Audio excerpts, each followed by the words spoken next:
Hello बच्चों, कल हम लोग हिस्टेरेसिस कार्य को पढ़े।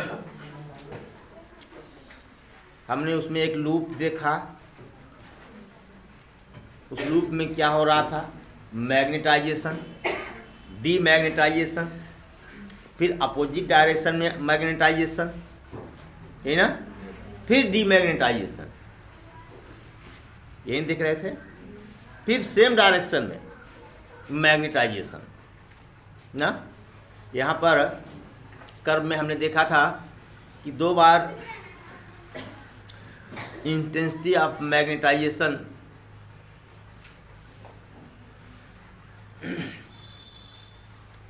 सैचुरेटेड स्टेट में पहुंची थी, संतृप्त अवस्था में पहुंची थी, और 2 बार शून्य हुई थी, देखा था।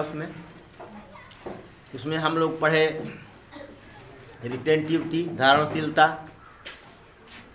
पढ़े कि नहीं? वो क्या होता है उसमें बताया गया था। क्या?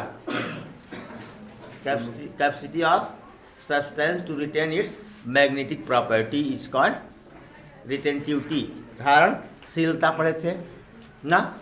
इसके बाद क्या पढ़े थे? निग्राहिता। क्या पढ़े थे? निग्राहिता पढ़े थे। तो निग्राहिता में हम लोग पढ़े थे कि amount of -h, amount of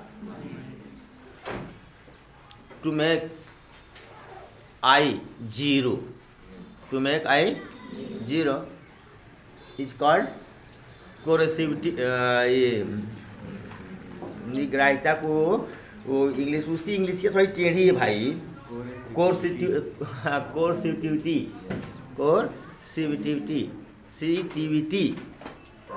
ना।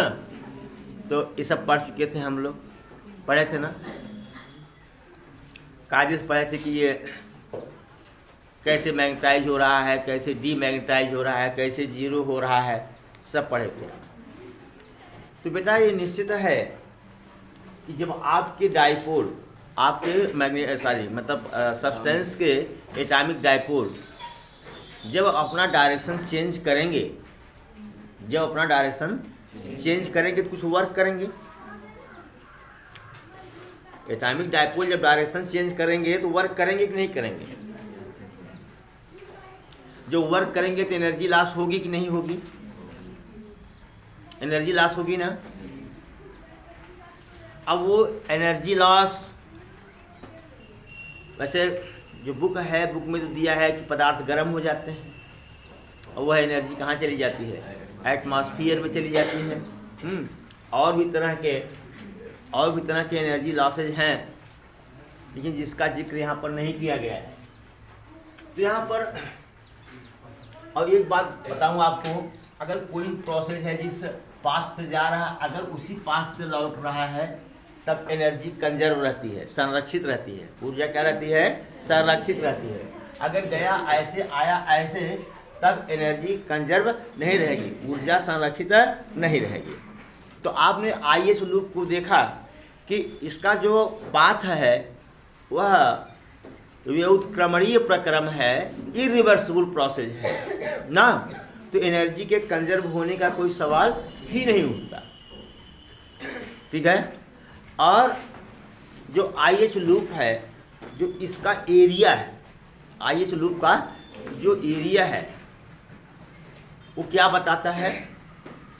वो ये बताता है कि एक चक्र में, एक साइकिल में पदार्थ के एकांक आयतन में हुए लॉस को बताता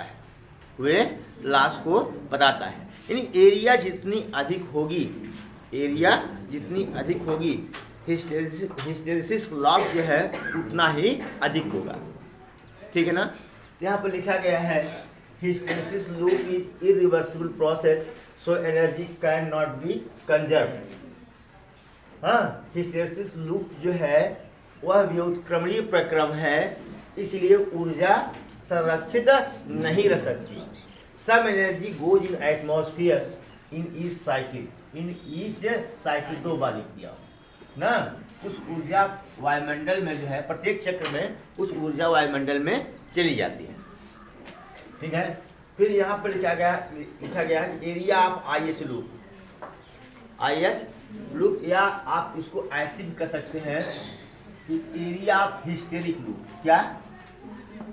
area of hysteresis loop, hysteresis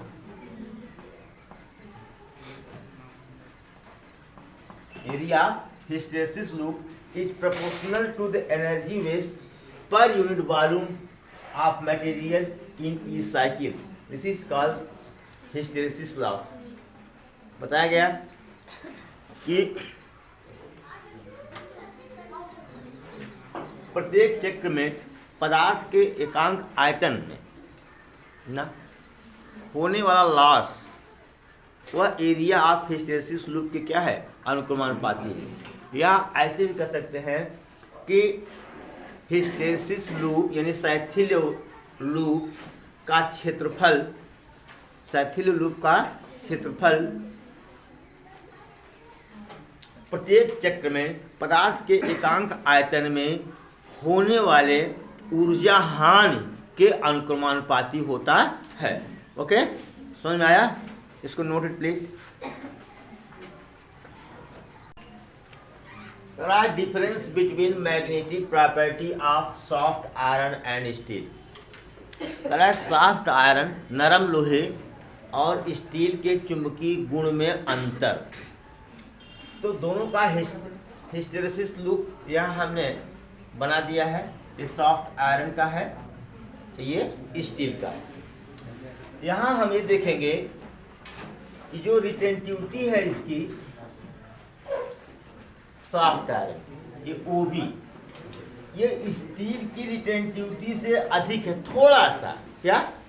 थोड़ा सा अधिक है। लेकिन दो चीजों को देखो, इसकी एरिया जरा देखो और इसकी एरिया जरा देखो। लूप की एरिया, इसकी एरिया क्या है? ज्यादा है, इसकी एरिया क्या है? कम है।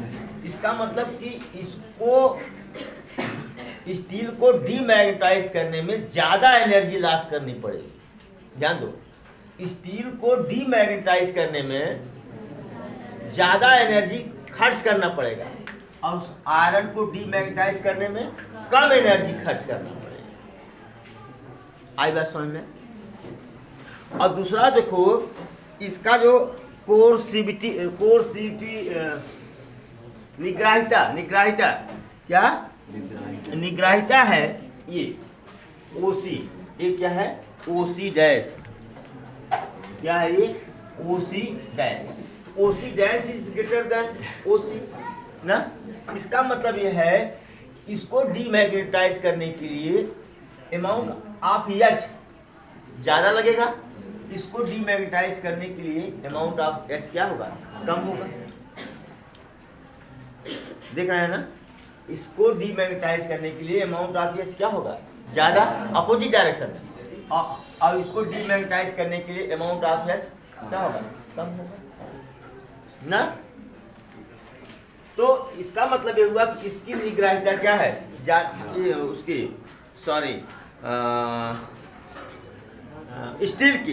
स्टील की निग्राहिता क्या है? ज्यादा है, और आयरन की निग्राहिता क्या है? कम है। माने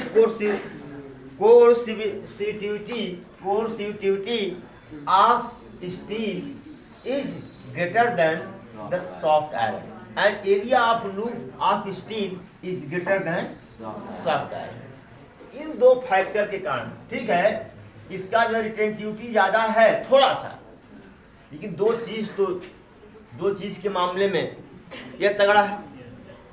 एक निग्राहिता के मामले में, एक क्षेत्रफल के मामले में। बात समझ गए ना? तो इसीलिए आप बताओ कि कौन, अब तो अंतर हो गया ये। अब बताओ, अगर हमको परमानेंट मैग्नेट बनाना हो तो स्टील चुनेंगे कि सॉफ्ट आयरन? नो, स्टील, क्योंकि ये अपने चुंबकीय प्रॉपर्टी को, मैग्नेटिक प्रॉपर्टी को आसानी से लॉस नहीं करता। ना, इसको बहुत अधिक एनर्जी देंगे तब ये अपने मैग्नेटिक प्रॉपर्टी को लॉस करेगा, और ये कम एनर्जी में ही मैग्नेटिक प्रॉपर्टी को लॉस कर देगा। बात समझ रहे हैं ना।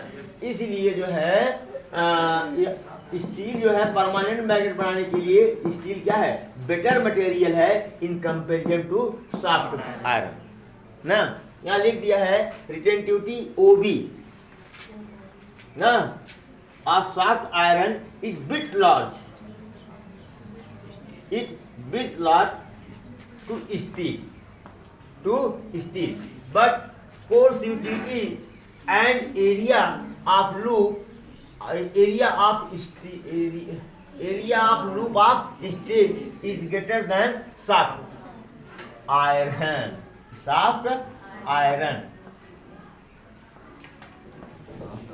ना। So steel is better material for permanent magnet in comparison to the soft iron. ठीक है, इतना डिफरेंस तो बहुत हो गया। हाँ, नोट कर लेंगे, नोट करिए। देखो बच्चों, कभी कभी एक प्रश्न आ सकता है एग्जाम में कि जनरेटर के आर्मेचर में ना, मोटर के आर्मेचर में, ट्रांसफार्मर के क्रोड में ना नरम लोहे का प्रयोग क्यों किया जाता है। तो बेटा आप जानते हैं कि नरम लोहे में हिस्टेरेसिस लॉस कम होता है, शैथिल्य हानि कम होती है, और इसलिए यह आसानी से चुंबकित और विचुंबकित हो जाता है, मैग्नेटाइज और डीमैग्नेटाइज हो जाता है। इसीलिए इन सभी उपकरणों में इसका प्रयोग बेहतर माना जाता है, या इसका प्रयोग अच्छा होता है। ओके बेटा, यहाँ लिखा गया है कि since there is less hysteresis loss in soft iron, नरम लोहे में शैथिल्य हानि कम होती है, एंड सो इसलिए can be easily magnetize and demagnetize, और इसलिए इसे आसानी से चुंबकित और विचुंबकित किया जा सकता है। So it is better for use, this is better for use, यह प्रयोग करने के लिए अच्छा होता है इन armature of generator, motor and core of transformer. इसलिए ट्रांसफार्मर के कोर में, मोटर के आर्मेचर में, जनरेटर के आर्मेचर में इसका प्रयोग करना अच्छा होता है। ठीक है, इसी के साथ आज का ये चैप्टर समाप्त होता है। हो सकता है कल का जो वीडियो आपको मिले वो कॉम्पिटिटिव एग्जाम्स में पूछे गए न्यूमेरिकल्स को हल कराया जाए। Thank you so much for watching video.